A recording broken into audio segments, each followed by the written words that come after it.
What's up, guys? Will here with Rennthusiast, my YouTube channel centering on Porsche 911 ownership experience. And in today's video, I'm going to be giving you the 5 biggest challenges I've found associated with owning a classic Porsche 911. So if you were here because you were thinking about buying a classic Porsche 911, if you were here because you already own one of these cars, or if you were here just because you are wasting time on YouTube looking at Porsche content because you can't actually enjoy your own Porsche, then you're in the right place, because today I'm going to be talking to you about some information I think you care about. A couple of things that I'll share with you before I get into the 5 biggest challenges. Number 1, I'd love to invite you to subscribe to my channel. This channel is all about giving you guys a sense and a feel for the joy and the pain of classic Porsche 911 ownership. And also I'd like to invite you to a newly formed Facebook group that I put together. It's called Rennthusiast Air-Cooled Porsche Fans. The group is growing, and I'm pretty excited about it because it gives you guys a chance to really interact on a deeper level than you can with this channel. And so getting some signs of some early traction with it, so I'm excited about it. Go check it out, Rennthusiast Air-Cooled Porsche Fans on Facebook. Okay, some quick background if you're new to the channel. I own 3 air-cooled Porsches currently. Each one has some pluses and minuses to it. I have this 95 993. I love this car. It's polar silver. It's a coupe. It's manual, of course. This was my first air-cooled Porsche. This is the one that really gave me air-cooled Porsche obsession, and so it's really, really close to my heart. I also have a Guards Red 86 3.2. That car is very, very analog. It has the 915 transmission, which is kind of the vintage, older, some people say inferior transmission in it. I really like it. That car was the second air-cooled Porsche I picked up. And then I also have, kind of tucked back there, an Amazon Green 92964 that is the newest car to join the herd here. And I've yet to do a lot of content on the car. I do plan on doing some. I'm still kind of in the sorting process with that 964, and I'll talk about that in a little bit. But yeah, so 3 of these cars, I would say that definitely I have experienced the joy that these cars can give you, and I've also been frustrated by the 993 and the 964, not so much the 86. The 86 has been pretty bulletproof. So there you go. That's a little bit of background on my collection. As far as other kind of data that I've been able to gather about what it's like to own these cars, I have a large number of friends in the air-cooled community. That's what's been really fun about getting into these cars, are all the cool people that I've met in my local community as well as through the channel. And you know, they have had similar experiences to the ones that I'm getting ready to share with you. So all this stuff is very real world. If you're an owner and maybe you've had similar experience to what I'm getting ready to share, or maybe if you've had a different experience, I would love to hear from you in the comments. The idea here is to give the community, give people who are watching this video some real world experience on what it's like to own a classic Porsche 911.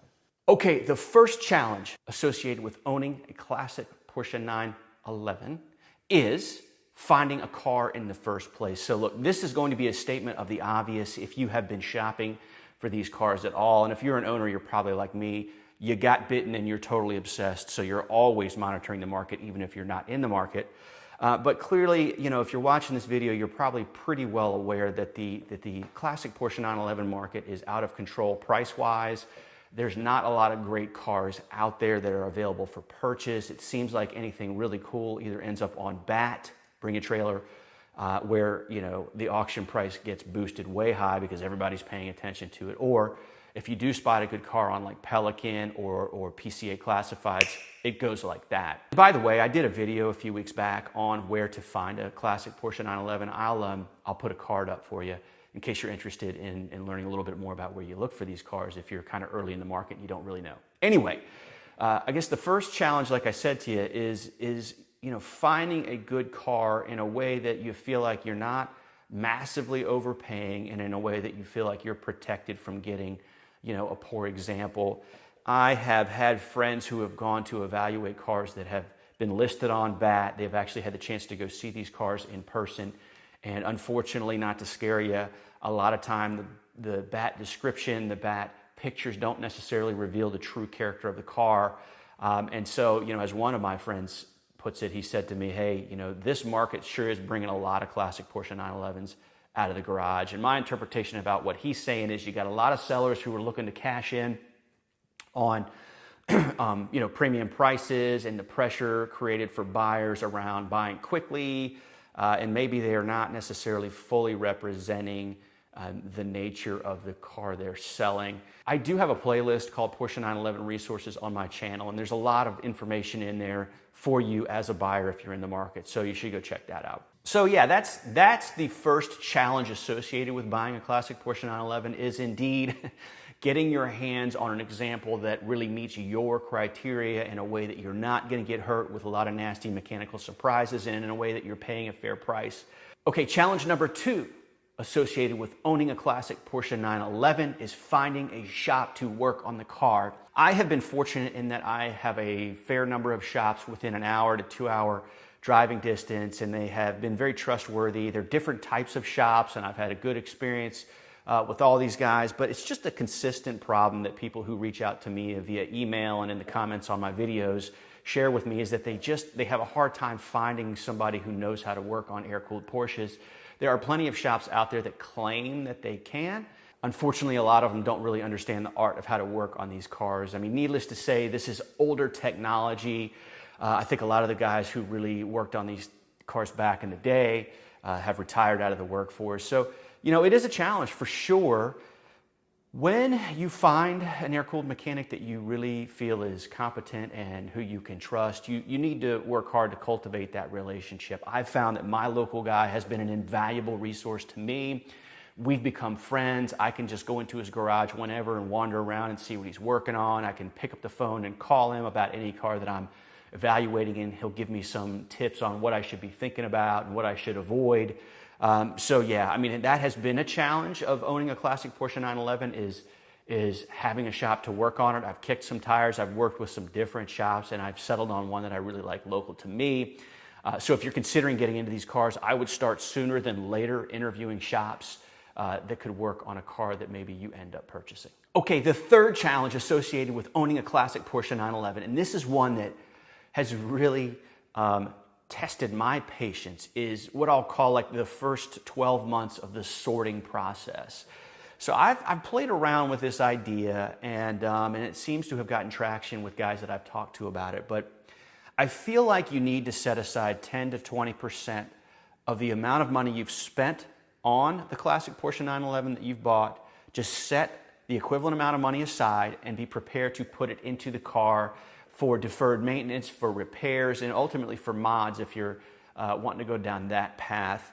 And I would say also that you're going to need to count on, like, the first 12 months of your ownership experience, you're going to encounter gremlins, you're going to have wrinkles with the car that come up and that are unexpected.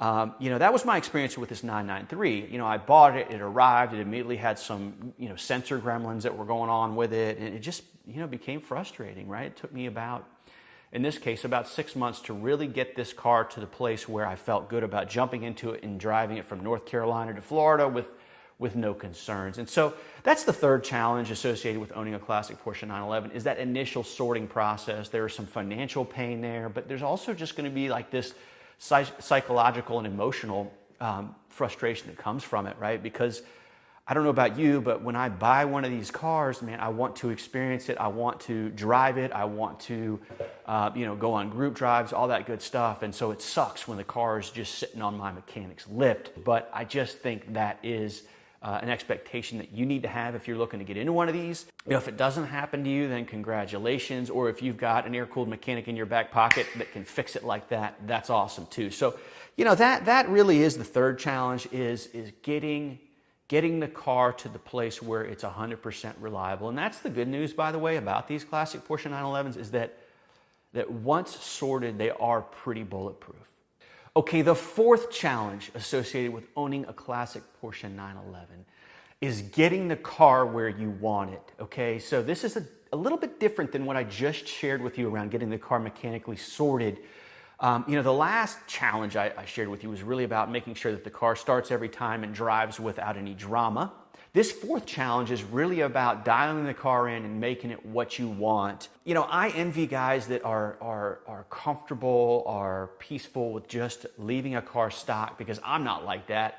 I'm constantly wanting to change things about my car. You know, on the one hand, it is partially about cosmetics. So for example, with this 993. I just recently kind of finalized getting it exactly where I want it with these BBS wheels, but it's been quite a journey.